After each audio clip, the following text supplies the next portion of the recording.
राजौरी में सेना पर आतंकी हमला, 5 जवान शहीद, 2 सैनिकों के शव शत-विशत मिले, हथियार लूटकर भागे आतंकी, ऑपरेशन जारी।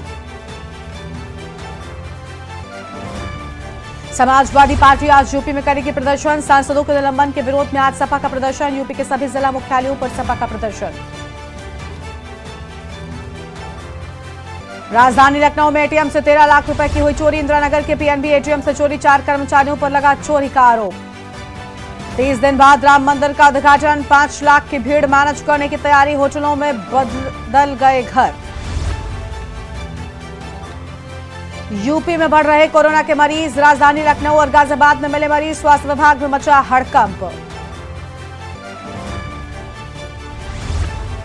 यूपी के 13 शहरों में आज भारी बारिश का अलर्ट, आज 17 जिलों में रहेगा घना कोहरा, 24 दिसंबर से शीतलहर की चेतावनी। आप देख रहे हैं के न्यूज, खबरों का सारथी। नमस्कार, आप देख रहे हैं के न्यूज इंडिया, मैं हूं आपके साथ गरिमा वाजपेयी। खबर उत्तर प्रदेश की शुरुआत करेंगे, विस्तार से खबरों की ओर जाएंगे, लेकिन उससे पहले कुछ तेज रफ्तार खबरों का रुख कर लेते हैं। जम्मू कश्मीर में सेना के वाहन पर आतंकियों ने किया जोरदार हमला, राजौरी में सेना पर हुआ आतंकी हमला, आतंकी हमले में 5 जवान शहीद, 2 सैनिकों के शत-विशत मिले शव, हथियार लूट कर भागे आतंकी, ऑपरेशन जारी।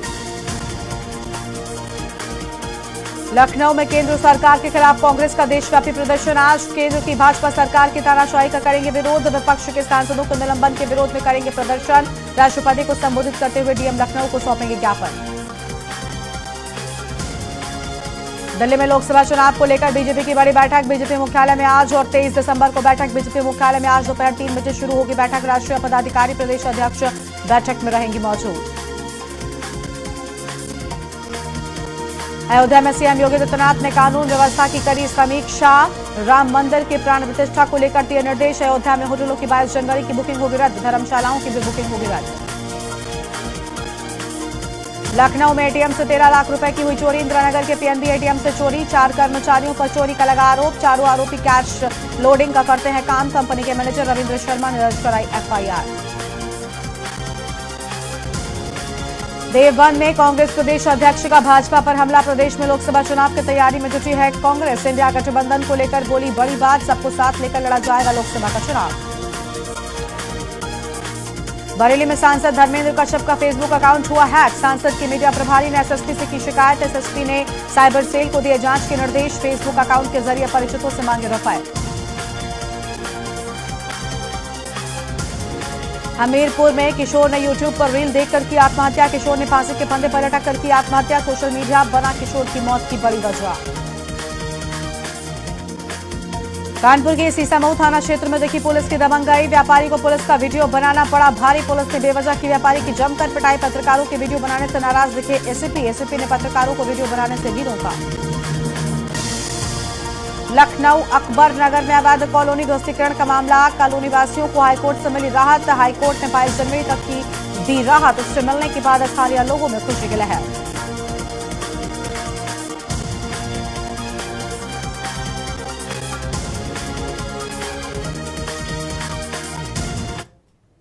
और अब खबरों की ओर बढ़ेंगे विस्तार से। लखनऊ से खबर आपको हम बताते हैं, जहां राजधानी में कोरोना का एक मरीज सामने आया है। तो राजधानी लखनऊ में कोरोना का एक मरीज सामने आया और सिंगार नगर में रहने वाली महिला कोरोना पॉजिटिव पाई गई है। राजधानी में कोरोना का एक मरीज आया सामने, बड़ी जानकारी आपको हम बता रहे हैं।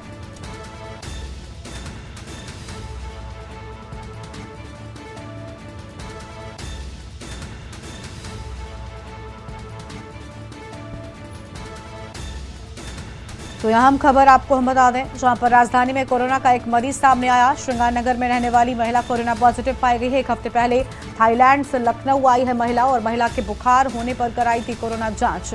आज महिला की रिपोर्ट में कोरोना की पुष्टि हुई। घर में आइसोलेट महिला का चल रहा इलाज। थाना मानक नगर के सिंगार नगर का ये पूरा मामला है। तो ये बड़ी जानकारी आपको हम बता रहे हैं।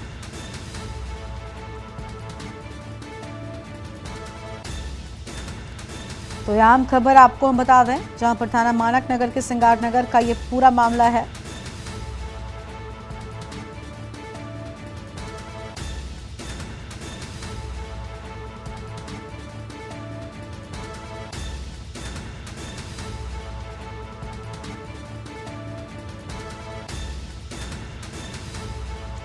और लखनऊ से खबर, राजधानी में कोरोना का एक मरीज सामने आया। तो ये बड़ी जानकारी आपको हम बता रहे हैं।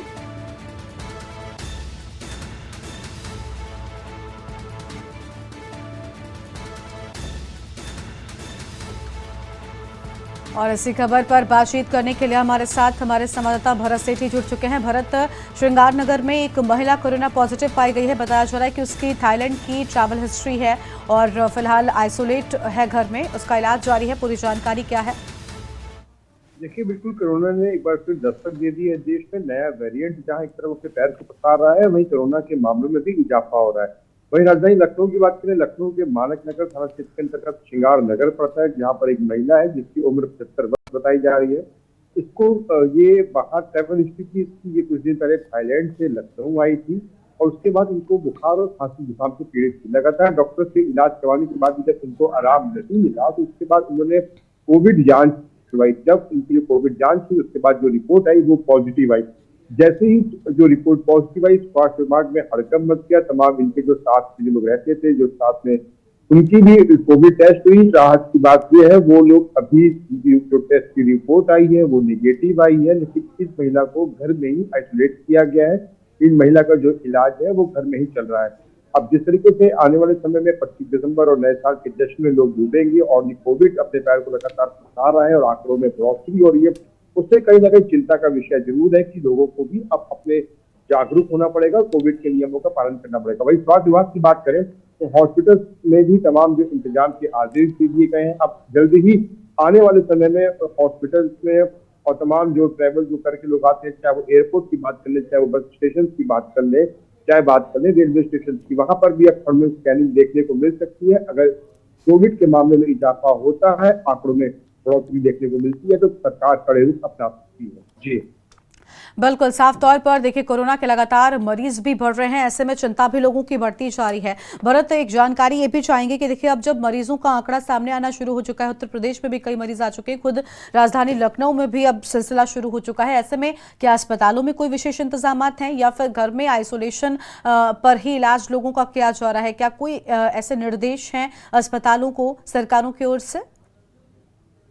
डिप्टी सीएम ब्रिजेश पाठक ने साफ तौर पर अलर्ट जारी करने के बाद ये भी कह दिया है कि हॉस्पिटल्स में जो तमाम जो इंतजाम है वो किए जाए। जैसे कोविड की जो रूम बनता था जहाँ पे कोविड के पेशेंट्स जो एडमिट होते थे उसको दोबारा चालू करने के आदेश दे दिए हैं। और जो कोई भी कोविड के मरीज मिलता है एरिया में तो आसपास के लोगों का भी कोरोना का टेस्ट किया जाएगा। फिलहाल अब ये तो जानकारी है, ये उपलब्ध करवा दी गई है स्वास्थ्य विभाग की सभी जिला हॉस्पिटल से। अब तमाम जो तैयारियां हैं उस पर हॉस्पिटल, चाहे लोकल हॉस्पिटल की बात कर लखनऊ में, चाहे सिविल हॉस्पिटल की बात कर ले, चाहे आपको बलरामपुर हॉस्पिटल, अब तमाम जो इंतजाम है वो होना शुरू हो जाएंगे। जिस तरीके से कोविड के आंकड़ों में इजाफा हो रहा है, स्वास्थ्य विभाग की भी लगातार चिंता बढ़ती जा रही है। बहुत शुक्रिया भरत आपका अधिक जानकारी साझा करने के लिए। तो ये आम खबर आपको हम बता रहे हैं, जहां पर आपको बता दें कि आज एक महिला कोरोना पॉजिटिव सामने आई है। एक महिला में कोरोना रिपोर्ट की पुष्टि की गई है। यह आम खबर आपको हम बता रहे हैं।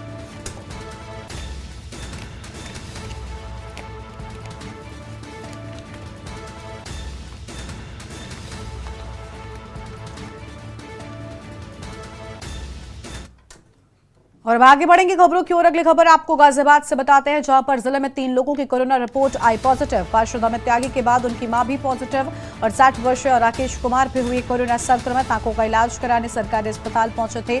लक्षण दिखने पर जांच में पुष्टि हुई है। सभी के सैंपल जीनोम सीक्वेंसिंग को भेजे गए और सभी संक्रमितों को होम क्वारंटीन किया गया है।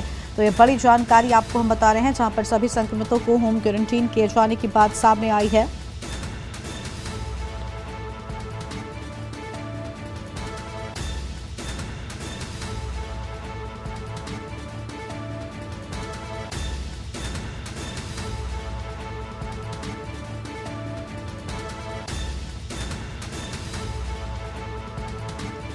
और यह आम जानकारी आपको हम बता दें, सभी संक्रमितों को होम क्वारंटीन किया गया है।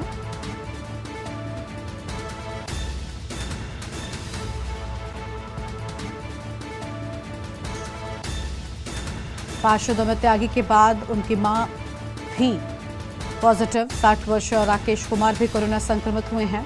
ये बड़ी जानकारी आपको हम बता रहे हैं, जहां पर आंखों का इलाज कराने सरकारी अस्पताल पहुंचे थे और अहम खबर, आंखों का इलाज कराने के लिए पहुंचे थे सरकारी अस्पताल।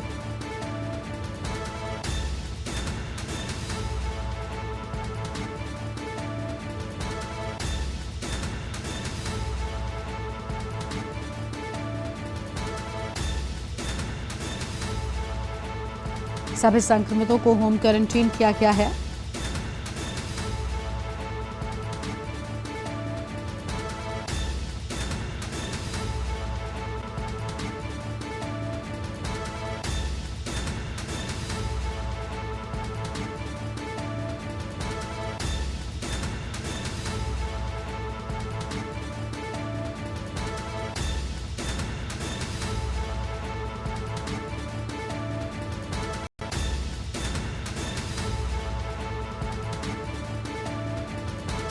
और यह अहम खबर आपको हम बता दें,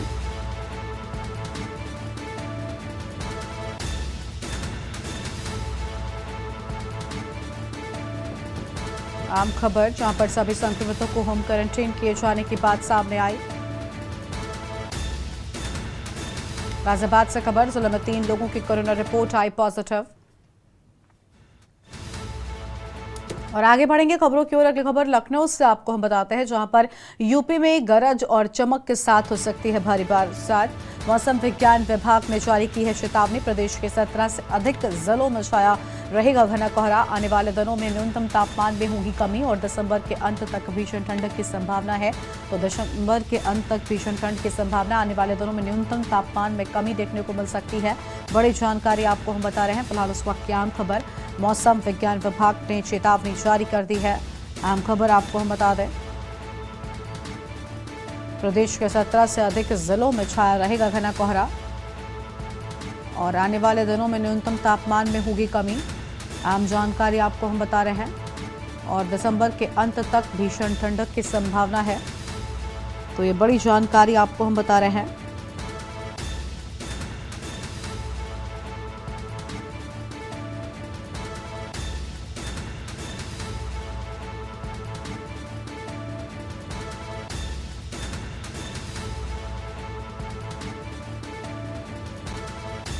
आने वाले दिनों में न्यूनतम तापमान में होगी कमी। अहम जानकारी आपको हम बता दें। फिलहाल इस वक्त की आम खबर,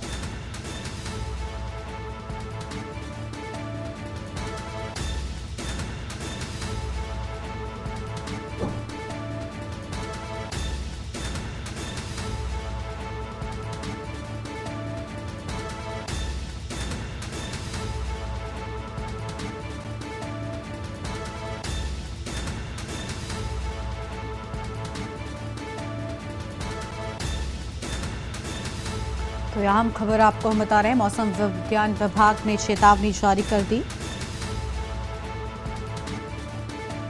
और ये बड़ी खबर आपको हम बता रहे हैं, जहां पर मौसम विज्ञान विभाग की ओर से चेतावनी जारी किए जाने की बात सामने आई है। आने वाले दिनों में न्यूनतम तापमान में कमी देखने को मिलेगी। तो आने वाले दिनों में न्यूनतम तापमान में कमी देखने को मिलेगी। और यह आम खबर आपको हम बता दें, प्रदेश के 17 से अधिक जिलों में छाया रहेगा घना कोहरा। और आगे बढ़ते हैं खबरों की ओर। खबर है प्रयागराज से, जहां पर डेलहुआ आंगनवाड़ी केंद्र में जो कि बताया जाता है कि नया बना हुआ है, उसमें क्या है इस वीडियो में साफ दिखाई दे रहा है। भूसा और कचरे से भरा हुआ दिखाई दे रहा है। बताया जाए कि हमारे रिपोर्टर राहुल मिश्रा ने प्रधान प्रतिनिधि से फोन पर बात करने पर उन्होंने बताया कि हमारे यहाँ आंगनवाड़ी केंद्र में 60 से 70 बच्चे आते हैं, पर वहाँ कोई नहीं आता।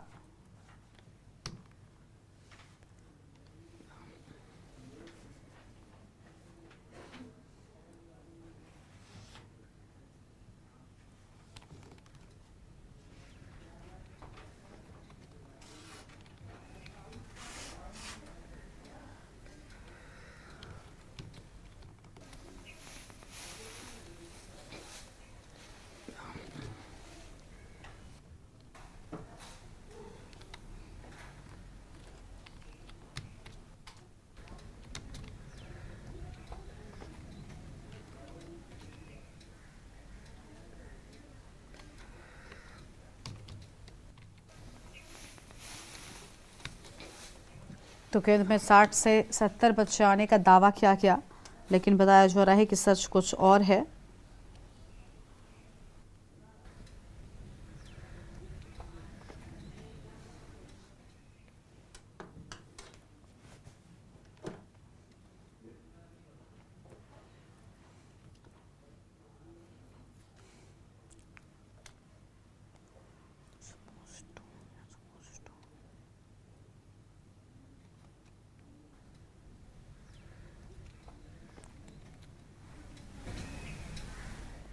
तो नए बने आंगनबाड़ी केंद्र की स्थिति आप देख सकते हैं। प्रयागराज से तस्वीर आपको हम दिखा रहे हैं। सारी तस्वीरें कैमरे में कैद हुई हैं।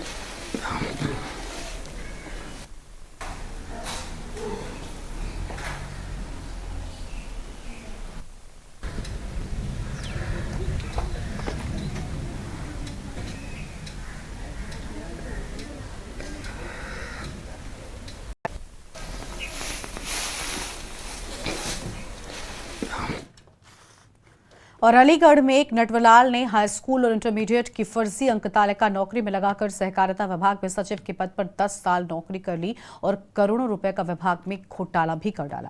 जब फर्जी दस्तावेजों का नौकरी में लगे होने का अंदेशा विभाग को हुआ तो विभागीय जांच बैठी और जांच में नौकरी में लगे सभी दस्तावेज फर्जी पाए गए। नटवरलाल को इस विषय में जब जानकारी हुई तो कार्रवाई से बचने के लिए अपने पद से आनन फानन में इस्तीफा दे डाला। आरोपी सोमेश यादव उर्फ नटवरलाल के विरुद्ध धोखाधड़ी और अन्य संगीन धाराओं में मुकदमा पंजीकृत करने के आदेश विभाग द्वारा दिए गए। हालांकि इस पूरे मामले में विभाग के द्वारा संबंधित थाने के लिए रिपोर्ट बनाकर प्रेषित कर दी गई है, लेकिन इस पूरे प्रकरण को लेकर अभी तक आरोपी के खिलाफ मुकदमा पंजीकृत नहीं हुआ है।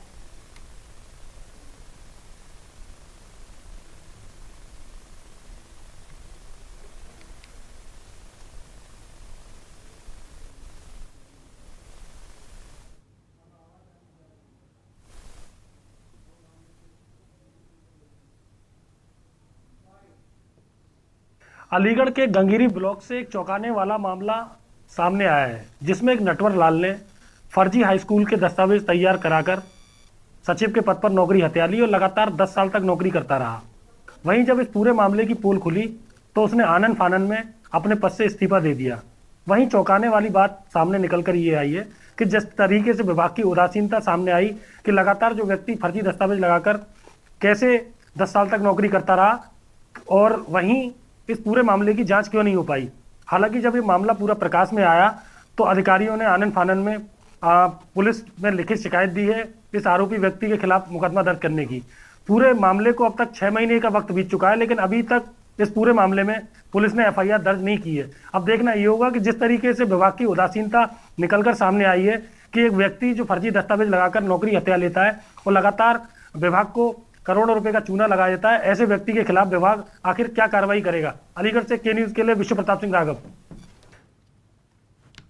चौंकाने वाला मामला। और इसी खबर पर बातचीत करने के लिए हमारे साथ हमारे संवाददाता विश्व प्रताप जुड़ चुके हैं। विश्व प्रताप, एक बड़े वक्त तक एक शख्स यहाँ पर नौकरी करता रहा फर्जी दस्तावेजों के आधार पर, और अब जब पूरा मामला सामने आ भी चुका है तो उस पर अब तक मुकदमा बताया जा रहा है, पंजीकृत नहीं हो सका है, क्या वजह है आखिर? बिल्कुल, देखिए कि जिस तरीके से पूरा मामला सामने आया है कि इसमें एक व्यक्ति जो है सहकारिता विभाग में सचिव के पद पर लगभग 10 साल से नौकरी करता रहा और जब उसकी पोल खुली तो उसने आनन फानन में इस्तीफा दे दिया।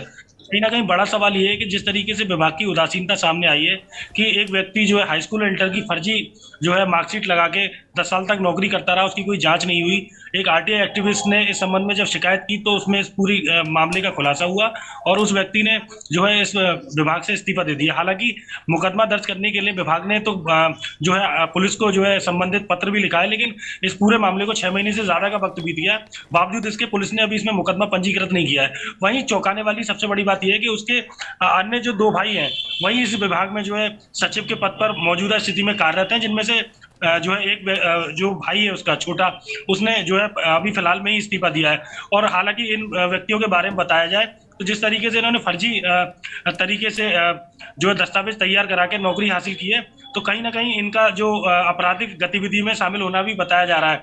इनके खिलाफ कई आपराधिक मुकदमे दर्ज हैं, कई थानों में धोखाधड़ी से संबंधित या अन्य संगीन धाराओं में।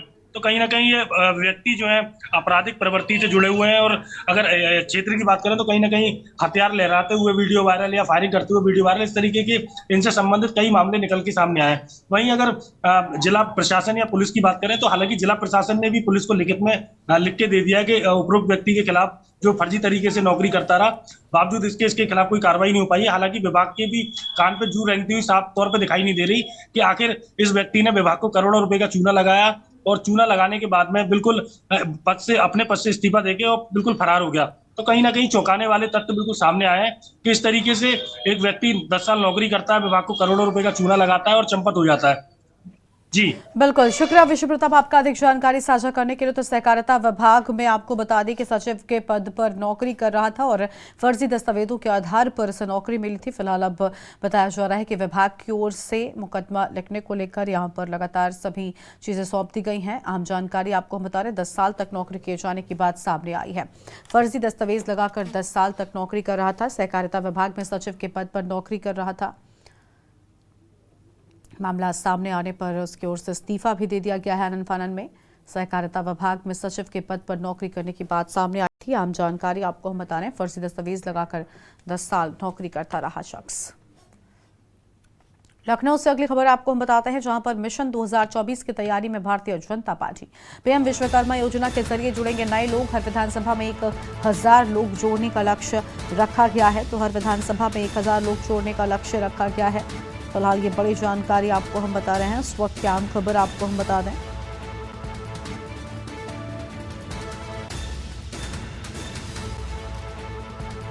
तो यह अहम खबर आपको हम बता रहे हैं।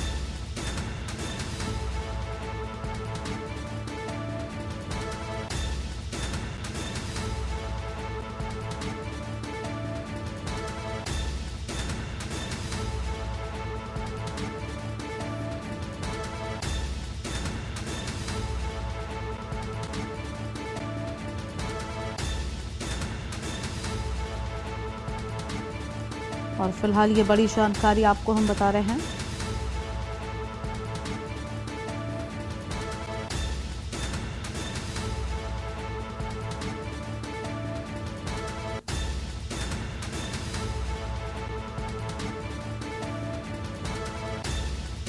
तो यह आम खबर आपको हम बता दें,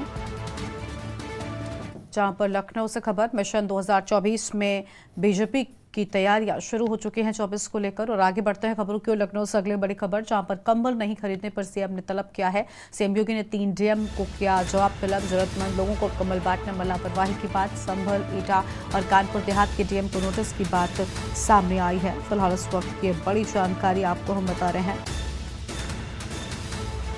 तो यह हम खबर आपको हम बता दें,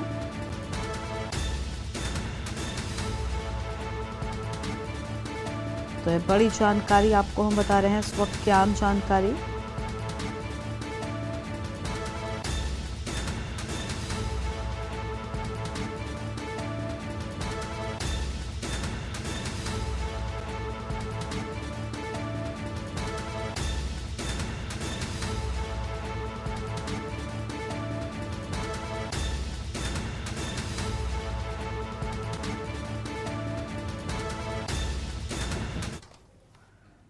तो यह हम खबर आपको हम बता रहे थे, जहां पर ठंड के मद्देनजर कंबलों की व्यवस्था के लिए बजट जारी किया गया था और 72 जिलों में कंबलों के खरीदने का काम पूरा। अलावा कंबल की कमी न होने के चलते ये कदम उठाया गया था। आगे बढ़ेंगे खबरों की ओर। लखनऊ से अगली बड़ी खबर है, जहां पर प्राइमरी स्कूलों में दिसंबर से होगी सर्दी की छुट्टी।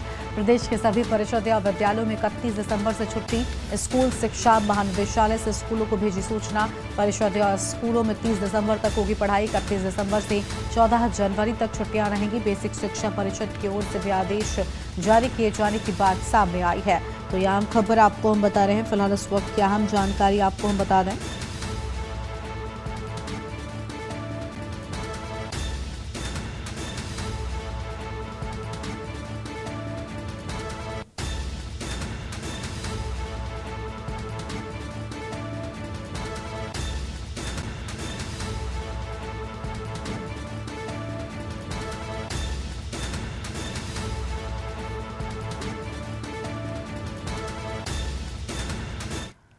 और लखनऊ से अगली बड़ी खबर है, 56 केंद्रों पर होगी बीएड की प्रवेश परीक्षा। लखनऊ विश्वविद्यालय में सत्र 2023 से 24 सूची जारी। बीएड पाठ्यक्रम के लिए परीक्षा केंद्रों की सूची जारी। 26 दिसंबर से परीक्षाएं शुरू होंगी। सीतापुर, हरदोई, लखीमपुर, रायबरेली बने परीक्षा केंद्र। लखनऊ के कॉलेजों में 56 परीक्षा केंद्र बनाए गए। 126 कॉलेजों के लिए 17 नोडल सेंटर बनाए गए। परीक्षा केंद्रों की सूची वेबसाइट पर अपलोड। लखनऊ में 61 कॉलेजों के लिए 29 परीक्षा केंद्र की बात सामने आई है।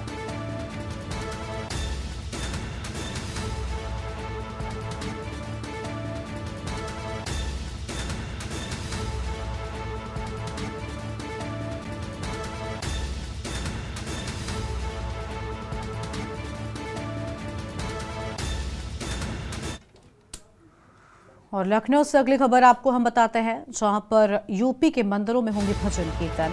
14 जनवरी से 22 जनवरी तक भजन कीर्तन। मुख्य सचिव के निर्देश पर प्रशासनादेश जारी। सभी मंडलायुक्त और डीएम के लिए शासनादेश जारी किया गया है। अहम जानकारी आपको हम बता रहे हैं, प्राण प्रतिष्ठा समारोह के उपलक्ष्य में ये बात सामने आई है। अहम खबर आपको हम बता रहे हैं।